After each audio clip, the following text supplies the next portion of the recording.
Bonjour à toutes et à tous les amis, c'est Zirock, j'espère que vous allez bien, que vous avez la patate comme d'habitude. Bon, en tout cas j'ai la forme car je peux enfin faire plaisir à tout le monde sur cette chaîne. Pour toutes les personnes qui étaient abonnées uniquement pour les threads horror, ça reprend de manière régulière, donc environ 2 par semaine comme avant à peu près. Et pour toutes les personnes qui sont là pour les critiques de jeux vidéo, ça continue, environ une fois toutes les 2 semaines.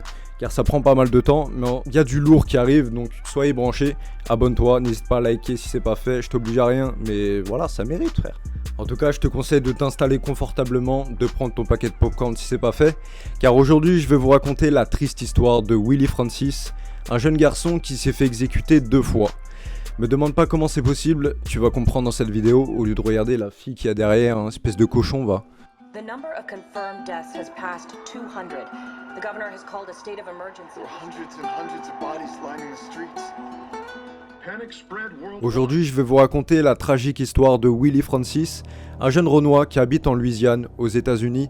Et si je précise qu'il est Renois, c'est que ça va avoir son importance dans l'histoire. Et Willie Francis, c'est un garçon d'à peine âgé de 16 ans qui était dans une famille pauvre, donc il essayait de s'en sortir comme il pouvait avec des petits jobs à droite à gauche pour essayer de se faire un petit peu de sous.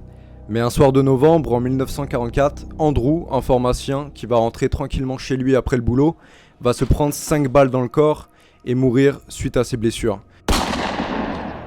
Normal, c'est pas 50 cents. Mais le problème, c'est que c'était une grosse tête, il avait pas mal de sous et il vivait dans un quartier plutôt tranquille normalement. C'était apparemment un pervers qui kiffait les petites filles, mais sinon un gars sans trop de problèmes, même si c'est déjà beaucoup. Mais à cette époque, aux États-Unis, on était en pleine ségrégation. Du coup, ils ont vite pensé que c'était une personne noire qui était jaloux de la richesse de ce gars et du coup qui l'aurait allumé de sang-froid. Et le pire, c'est que c'était le meurtre parfait. Aucune preuve n'a été trouvée sur ce meurtre, même pas une petite trace d'ADN de cheveux ou quoi que ce soit, rien du tout, un vrai travail de pro. Mais les riches, eux, ils commençaient à flipper d'habiter dans ce quartier qui était réputé comme tranquille. Du coup, fallait qu'ils résoudent cette affaire le plus vite possible pour que tout le monde reste à sa place et personne ne panique. Du coup, fallait faire ça dans la précipitation. Car pendant qu'il allait rendre tranquillement visite à sa sœur, il sera arrêté pour un simple contrôle de police. Mais tranquille, pour lui, Willie, il a rien fait, il a rien à se reprocher. Mais le problème, c'est qu'au lieu de le relâcher, ils vont l'impliquer directement dans le meurtre d'Andrew. Et là, vous allez me demander, c'est quoi le lien entre Willie et le meurtre d'Andrew ? Ça arrive, t'inquiète. Car attendez, écoutez bien, la seule preuve qu'ils avaient, c'était que Willie était un de ses livreurs. Et surtout que c'était le seul qui était noir et qui n'avait pas le même droit que les autres. Donc pour eux, il avait toutes ses raisons et c'était le seul qui avait des raisons de le tuer.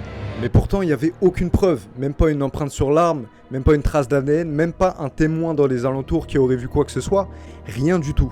Mais c'est lui qui sera pris dans les mailles du filet parce qu'il aurait plus de raisons que les autres de l'avoir tué. Il va donc se faire interroger et dès qu'il va rentrer dans la salle d'interrogatoire, ils vont commencer à faire une espèce de chantage en lui disant que s'il avoue pas tout ce qu'il a fait, il ne verra plus jamais sa famille, sa mère, personne, pour un meurtre qu'il a même pas commis peut-être, on sait pas. Et malheureusement, il quittera cette salle d'interrogatoire avec 2 lettres avouant qu'il a bien tué Andrew, en racontant quelle arme il a utilisée, qu'il a volé l'argent qu'il avait dans sa poche. Bref, pour la justice, il avait toutes les preuves nécessaires pour montrer que c'était bien lui le meurtrier. Mais attendez, parce que dans les 2 lettres qu'il a faites, il y avait quand même quelques trucs qui clochaient. Déjà, il y avait des dates qui correspondaient pas, c'était un petit peu bizarre. Et surtout, on dirait qu'il était calé dans le langage juridique, alors que c'est un gamin de 16 ans qui connaît rien du tout. Comme si que quelqu'un l'avait forcé à écrire ça, c'était bizarre. Certaines personnes savaient très bien que Andrew abusait et se servait de Willie. Donc c'était une personne facilement accusable et surtout manipulable, car c'est un jeune garçon d'à peine 16 ans. Et il y a un second truc qui cloche, c'est que le meurtrier est reparti juste en voiture après le meurtre. Sauf que Willie, il a que 17 ans, et d'après ses proches, il n'a jamais eu l'occasion de conduire une voiture. Donc, c'est bizarre quand même. Mais coup monté ou pas, la justice ne fera pas la différence. Et pour eux, c'est avoué, et Willie sera placé en prison de New Harberia en Louisiane. Et l'accent, il est A votre avis, à cette époque, quelle est la peine d'un Renois qui tue un blanc riche avec une belle carrière ?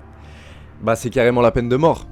Il sera donc placé en prison pendant 8 mois avant d'être transféré dans une autre prison.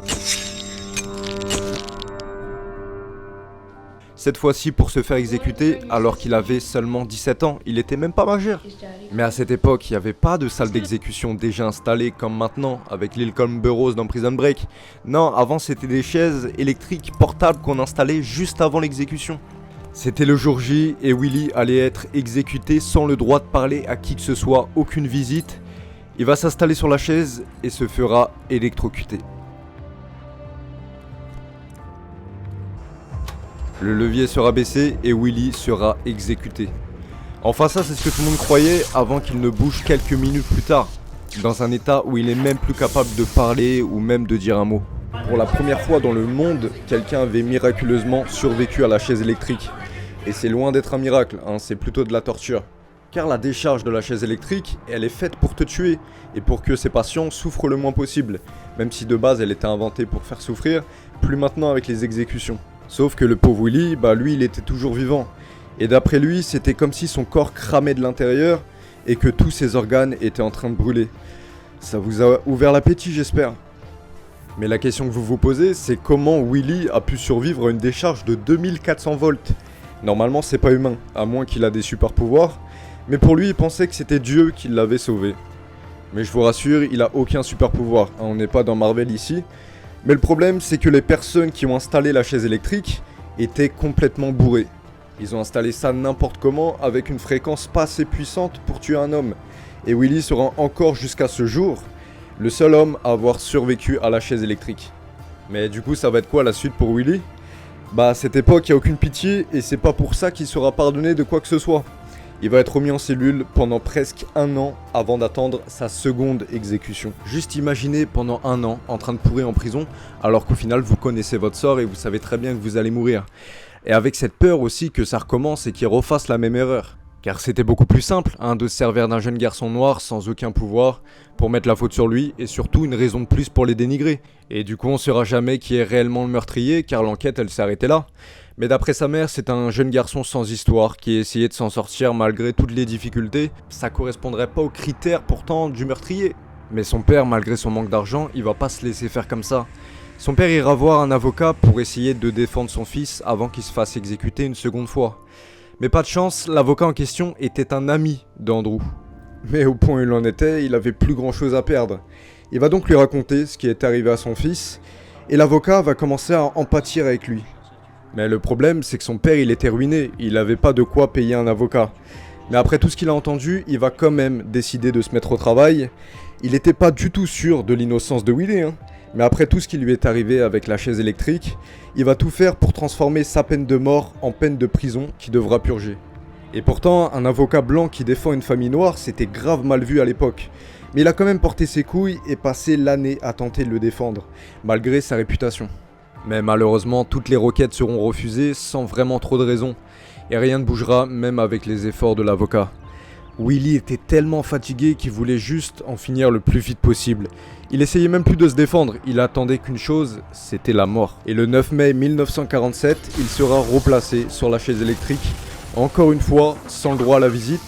Et cette fois-ci, tout sera vérifié et contrôlé pour pas refaire la même erreur. L'heure arrive et le levier sera baissé une seconde fois, et cette fois-ci, Willy Francis sera bel et bien exécuté.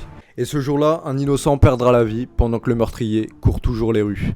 Après, ça se trouve que le meurtrier était bel et bien Willy, mais franchement, d'après ce qu'on a entendu, ça m'étonnerait quand même beaucoup. Après, on le saura malheureusement jamais, cette histoire elle date de super longtemps.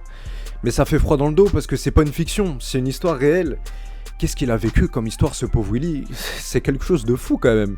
Mais voilà, en tout cas j'espère que vous avez bien kiffé cette histoire, c'est la fin de l'histoire et la fin aussi de cette vidéo. Si vous avez kiffé, n'hésitez pas à vous abonner, à me le dire dans l'espace des commentaires. Et si vous voulez que je parle d'une histoire en particulier, c'est dans l'espace des commentaires aussi que ça se passe. Enfin pas le dislike, tu mets le like, mais c'est en bas que ça se passe. En tout cas, merci d'avoir regardé jusqu'à la fin. Et puis on se retrouve très bientôt pour un nouveau thread d'horreur, une critique de jeu ou peu importe. En tout cas voilà, merci et bye, tchuss, yeah.